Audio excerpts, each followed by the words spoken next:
I am so happy that you're able to join us for this extended interview. Make sure to visit theoffbeatlife.com.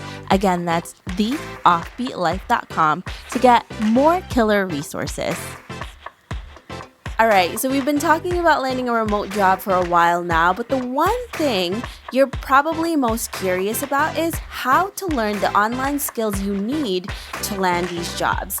I'm not just talking about getting a brief introduction, but learning from actual accredited schools so you can be taken seriously when you apply for these jobs. You've been waiting for a while, and I'm really sorry about that, but I have finally created a whole page listing the best courses to take, from teaching English online to becoming a freelance writer and so much more, all from trusted sources that will get you that remote job. So if you're ready and serious to take the next step, then visit theoffbeatlife.com/learn online skills to get started. Again, you can visit theoffbeatlife.com/learn online skills to get started. Hey everyone, thank you so much for being here for this extended interview with Marek, where he's going to share with us how to take a long-term career break and travel the world worries free. So hey Marek, how are you? Hey Debbie, very good. Thanks for having me. Thank you so much for being here. I'm really excited for you to share with us a lot of your tips and tricks on this subject. But before we get to that, can you tell us about you and why you live an offbeat life? Well, I live an offbeat life because for the last 10 years almost, I've been location independent, working online. I have a travel blog called Indie Traveler. That's my main and only job. And my past adventures have involved living in different countries, traveling around the world for 2 years straight, and in the past years, taking shorter trips to different destinations around the world as well.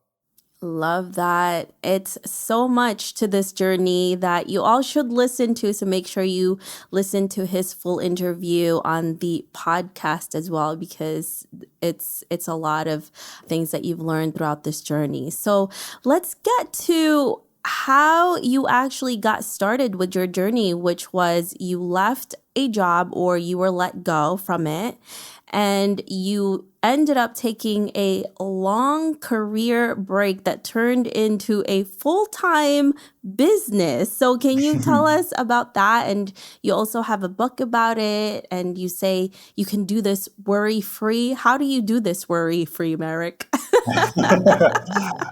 Great question. I guess when I did it, I did have some worries. So first of all, my worry was, is my career over? Because I had this layoff experience. And luckily, the company did give a redundancy payment to every employee. So I had some money and I had some time. And I thought, what could I do? Maybe I could go travel. And I didn't have any travel experience at all. And I just chose Thailand as my destination, heard nice things about it. I went. And I kind of figured things out as I went. And I really went on a backpacking trip where you're trying to, travel on a budget a little bit, go on adventures. And there were certain things that I had to learn during my journey. But in general, I just had a fantastic time. So what was going to be 2 months in Thailand just to get my head in a different space turned into 2 years. I went traveling all around Southeast Asia, and I went traveling from Mexico down to Argentina in 1 year, traveling overland. And this has been a phenomenal experience. I think at the beginning, there are worries in your head, like worries maybe about safety or what should you pack on such a big journey. You can overthink things a little bit because it's so much bigger than just going on 1 week of holiday that you think you need every piece of survival gear with you and pack for every possible climate. But no, you can actually keep it simple. There are many ways to sort things out while you're on the road. If you need to solve a problem, you can probably solve it in most places around the world. And so, as I continued my travels, I realized, you can travel without worries. And you can take a break from the usual rat race or your usual career. and truly travel for travel's sake. And I think this is a wonderful and sometimes under highlighted opportunity. I think for some people, the only way to see the world is to, for instance, work remotely. I think that is a good way to do it because it'll give you some wonderful different environments to live in and to explore. But you still have to work. So most of your time is spent doing the work. If you can build up some savings and go on a round the world trip or a backpacking trip, you will travel in a very different way. You can take every opportunity you have to, like, if a local says, "Hey, you want to join us for dinner tonight?" You can just say, "Yes, of course." If someone says, "Hey, you want to go on a tour tomorrow and check out this crazy volcano?" You just say, "Yes, of course." Like everything is a yes, basically. It's a way of seeing the cultures and seeing different countries around the world in a way that is also very different from holidays because of the length of time that you can spend. Yeah. And one of the things that you mentioned before was overpacking, because we all tend to overpack, right? And the funny thing to me when I see people do this, and I have done this myself too, so I'm definitely guilty of that, is just because you're going away to a different place doesn't mean they don't have anything there. Right. So you can always buy it somewhere else. And sometimes they're actually cheaper over there, or you can try new products that you may not even have known about that are really, really good. So it's just so funny because sometimes you try to stuff everything in. We have like 10 like suitcases, and then we go there and we're like, oh, they're like everywhere here. And on top of that, they're cheaper. So I love that. Well, it's so true because I think some people, when they don't know the destination yet, they will pack like they're going on an expedition to Mars or something like that. And most of the world is reasonably developed enough for you to solve anything that you may need to solve on the road, or if you forgot an item, like it's also not the end of the world. You could probably buy it there. So all this stress is not so necessary. And actually, packing light is amazing because if you want to see many different places in a destination, you probably have to move around a lot. And if you are just carrying like a huge suitcase or whatever with you everywhere, it's just going to be really annoying. And if you pack light, you can just jump on that bus, train, or in the car or the tuk-tuk or whatever you use, and you're a lot more mobile. And funnily enough, I now find it less stressful to pack less because I know exactly what's in my bag, and so I won't lose it. And if I have loads of stuff in there, I'm guaranteed to lose something along the way because there's just too much. Yeah, I hear you on that because I'm super careless with my things when I travel. So I definitely lose something. Oh, yeah. So I never pack anything important. Yes. So hopefully it's like your always toothbrush good. and not your laptop or something like that. Yeah. Yeah, exactly. That I never lose because I'm always working on it. So I'm like, if I lose that, oh no, oh my goodness. But so one of the things that people typically worry about is obviously the money, right? And you talked about having savings first. Is there any amount that somebody should save for, or at least, how many months should they do it? I guess it depends on how long you're going to travel, but typically, what do you recommend people do in terms of that? It depends on everyone's individual situation and where you want to travel, first of all. Because if you're going to go on a long trip, Western Europe may not be the best place because it'll be expensive. If you go to Southeast Asia, as you know, it's a lot cheaper there, and you could maybe travel for, let's say, $1,000 a month. You could have per person, you would have your expenses covered pretty easily if you travel on a budget and you eat the local food and you perhaps do local tours instead of ones that you buy online.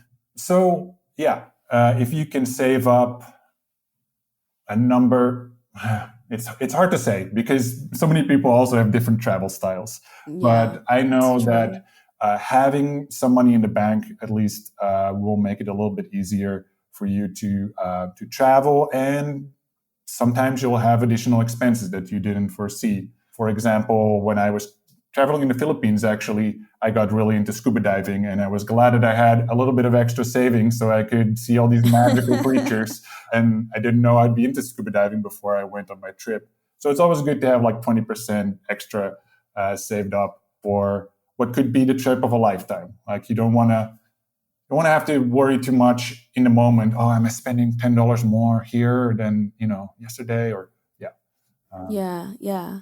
I love that. And I think honestly, everybody should be able to do this at least once in their life, absolutely. right? Because you mentioned traveling and working at the same time, and that's all, we talk about this a lot, working remotely, being location independent, being able to work and travel at the same time. But it doesn't really compare to just being in the moment and not having to worry about anything and just being there to be there. Because as you know, you're a travel blogger. Traveling for you now is essentially work, It and is. I'm sure when you're there for a holiday or vacation, I don't know, for me, and I've spoken to a few of my friends, are like, even if I'm just there on vacation, if it's somewhere new, I always have to create content because I don't know. So it's different, right? It's different when you're just in the moment. You can really see what is around you, really talk to the people that you want to talk to in the community, and also embrace your surroundings, because when you're worrying about work and you have a deadline that day, the mindset is it's different. Absolutely. I Is that think, just yeah. me, or is that No, this is definitely, I think that's very universal. I think you can be a lot more immersed and a lot more yeah. spontaneous when you're just traveling for the fun of traveling. Something else that is a great advantage is you don't necessarily need to be connected and to be near Wi-Fi. And Yes. even though nomading is fantastic, it will limit you to certain like key locations where there's going to be good Wi-Fi, there's going to be a good setup for working, can't be too far off the beaten track. And sometimes I do recommend like off the beaten track locations to some of my digital nomad friends, and they're like, "Yeah, sorry, I cannot There's make it no there. internet. There's no internet, or it's too far to go on a weekend. Cannot do it." Whereas if you're just traveling, you can go to some crazy places in the middle of the jungle, or wherever it is, and see things that maybe other people cannot see so easily. This is the OG type of backpacking that people used to do, right? Like even 10, 15 years ago, this is what we used to do when we would travel, and there would be no Wi-Fi, you'd have something, but it didn't really matter. And now the internet is just so essential, we feel like, to our day to day, that we can't, it even limits where we travel. You're right. Yeah. That's so crazy. Oh no. Yes. God. Oh no. It's true. I mean, a long-term trip can be a really good digital detox as well. Mm-hmm. As I was traveling for months on end, I stopped caring so much about the news that I was seeing on my phone, or whatever other crap there was.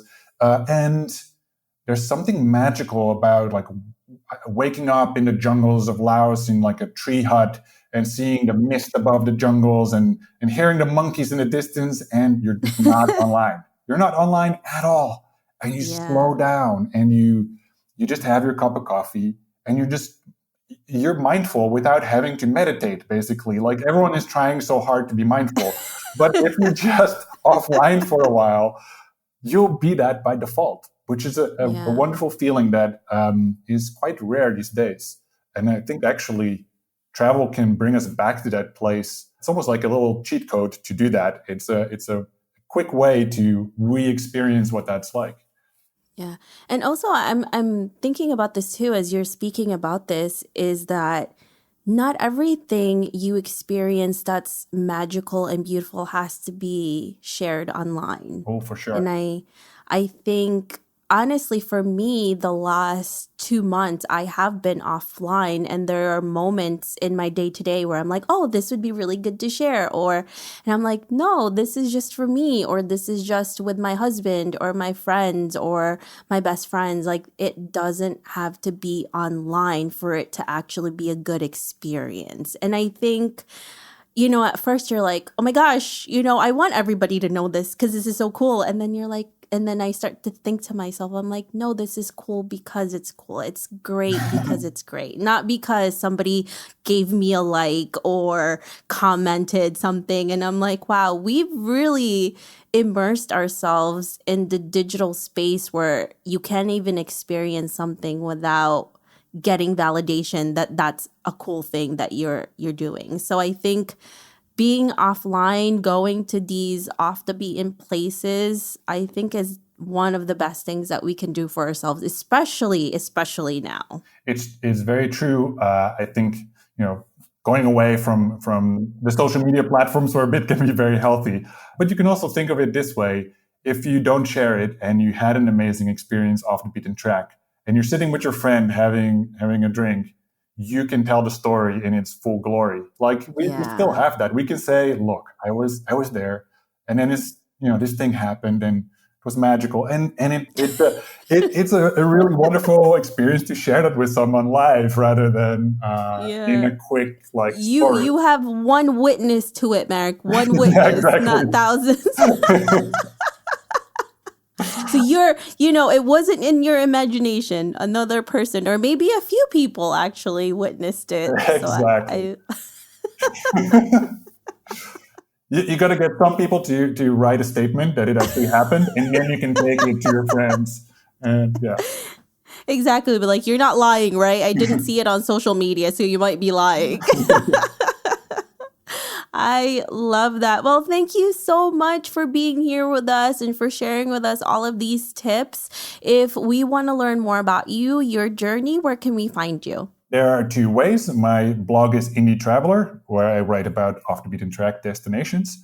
And if people want to learn more about long-term travel and taking a career break and doing the dream trip that they always wanted to do, then they can check out my book, which is called Travel the World Without Worries. And that's on Amazon as well as on my blog. Love it. So we definitely can't wait to check all of those things out, because I'm sure you have a ton more incredible stories during your travels, because you've been to pretty much everywhere. So thanks again, Marek, for being here. We really appreciate you. It's been a pleasure. I hope you enjoyed this extended interview with Marek.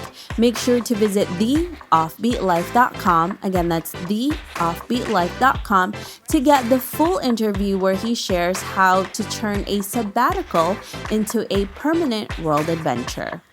Hey friend, have you been wanting to start a podcast? I know it can be overwhelming in the beginning. Believe me, I have been there. Lucky for you, we have created a new site called howtocreateapodcast.com that shares a ton of freebies that can help you get started. From launching, growing to monetizing, we share it all in one place. Visit howtocreateapodcast.com for more information. Thanks for joining me on this extended interview.